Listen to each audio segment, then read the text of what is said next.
Welcome to the video, ladies and gentlemen. My name is Embraxis, and today we're going to be talking about the DayZ StandAlone.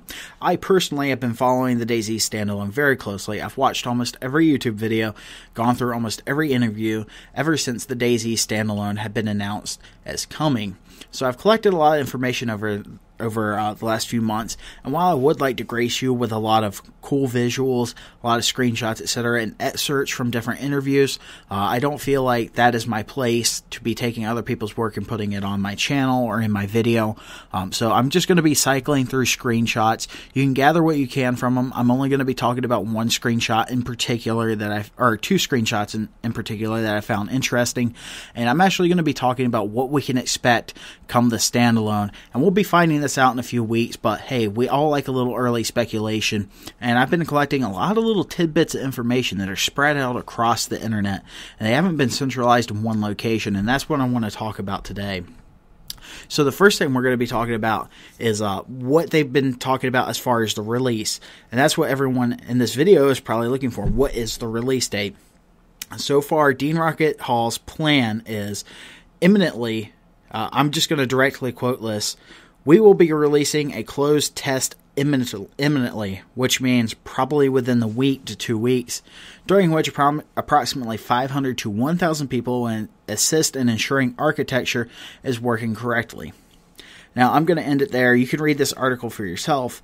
I just want to take that little snippet of it and talk about it. So what is he talking about when testing that the architecture is working functionally?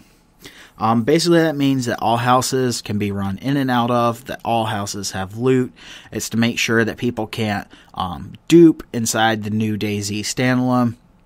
Various little things like that. They aren't going to be focusing on the game design itself, as in what loot spawns where, etc. They're just going to be going over the basics, such as this spawns here, you can find this clothing here, etc. So once they've completed that, I would imagine it's going to take them almost 1 full month to do that. They're going to schedule a date for the public release. Now that's going to be done internally. I don't think they're just going to announce it out in the open. They could, but I do believe that they're just going to hold that information tight, and then we're just going to see it suddenly pop up. So basically what they've been focusing on over the last few months is they're doing an entire overhaul on the inventory system. And what they're talking about in this article itself is that there's going to be kind of a 3D inventory system.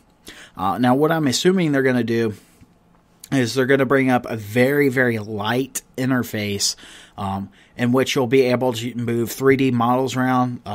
For example, you find a hoodie in a closet, and you'll be able to hover it over your character and just simply drag and drop it onto your character, etc., or drag and drop it into your backpack. Now, what I'm going to assume they're going to do with the backpack is they might have individual grids or slots, or maybe they'll go with the old method where the backpack has so many slots and items will take up a certain number of slots.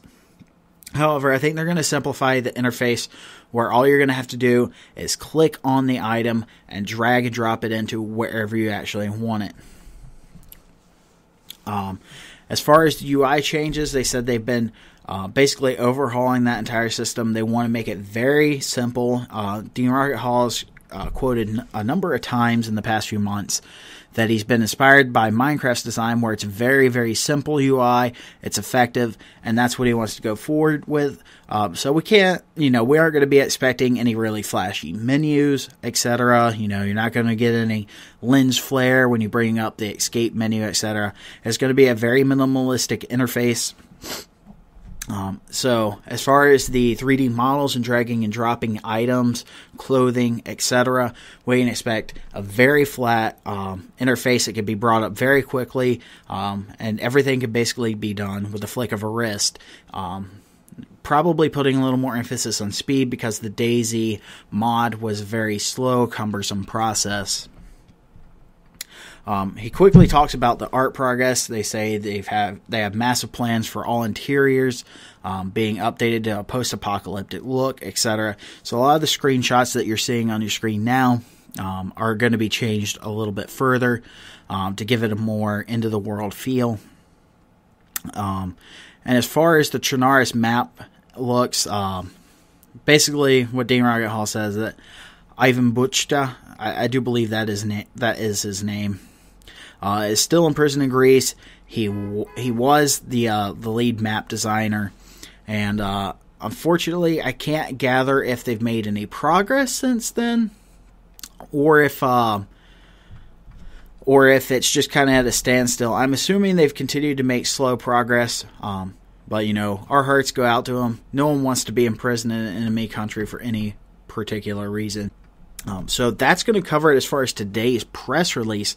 Now, what I want to talk about heading into the standalone. So here's the deal.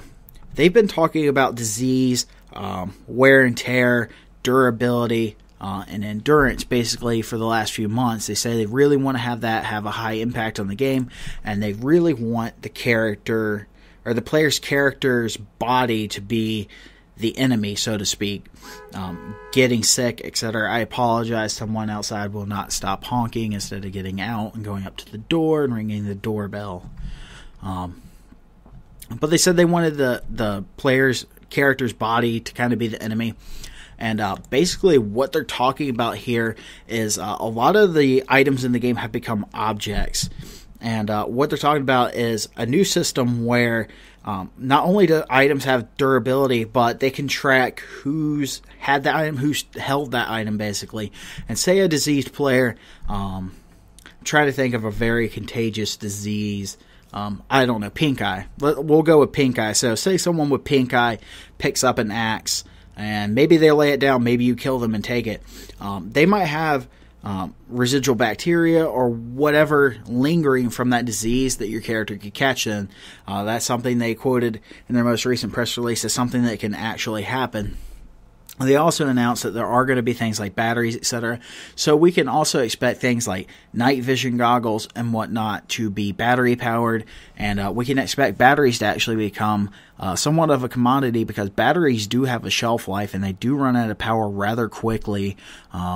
Unless they have like the Duralock seal, like the new Duracell batteries, a battery will only last about 2 years. So that should be pretty interesting, particularly if they put in things like rechargeable batteries. I could see them going as far as generators to power certain machinery, etc. If you want to craft your own weapons, I'm not sure how far they want to go at that. But the fact that they turned items into physical objects in the world opens up a real large amount of possibilities for different things they can actually do with the game. They were also talking about how if you shoot a player who is wearing their night vision in the head, most likely you'll damage night vision unless you're an amazing shot. I'm not sure how good the actual targeting system is. Most games, usually the way it's set up is if you get shot in the head, it's considered a headshot no matter where you've been shot at. So I'm not sure if that means any headshot would then break the night vision goggles, etc. It'll be interesting to see how they play out with that. As far as the mod's concerned, and I'm sure going into the standalone, they have been working avidly on the dogs, so we can expect to see dogs included in the DayZ standalone. At least from my personal opinion, they might not be in there from the start, but I do expect them to be added in. I know a few months back they were doing an interview where they were talking about the dogs. And, you know, the interface was there. The dog could follow you. The dog could track animals, etc. And they were talking about a progressive leveling process where the more time you spent with your dog, etc., it would learn to do different things, such as clear a room. I imagine that could jump all the way up to check a city for survivors, etc. The possibilities as far as that is concerned is pretty large. But something else they were also talking about was guns being objects in the game, and how that the guns will have a set amount of durability, and finding a newer weapon, or I'm not sure how far they'll go with it, but say crafting a new weapon or repairing an existing weapon will increase its accuracy, maybe increase its fire rate slightly.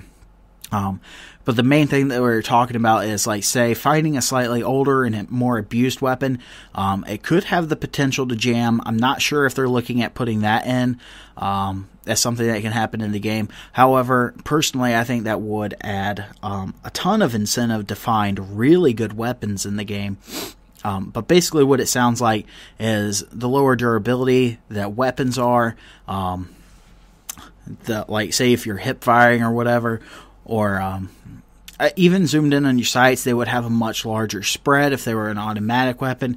Even as far as a burst weapon, an older burst weapon will have a higher arc than a newer burst weapon, so there's a lot they could do in that.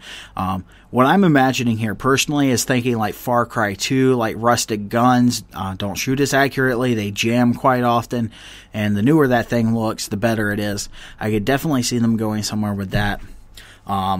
As far as clothing, I'm not sure what they're going to do about that. I really would imagine that clothing would be pretty darn abundant in the post-apocalyptic world. You know, suitcases laying around or in the trunk of cars, etc.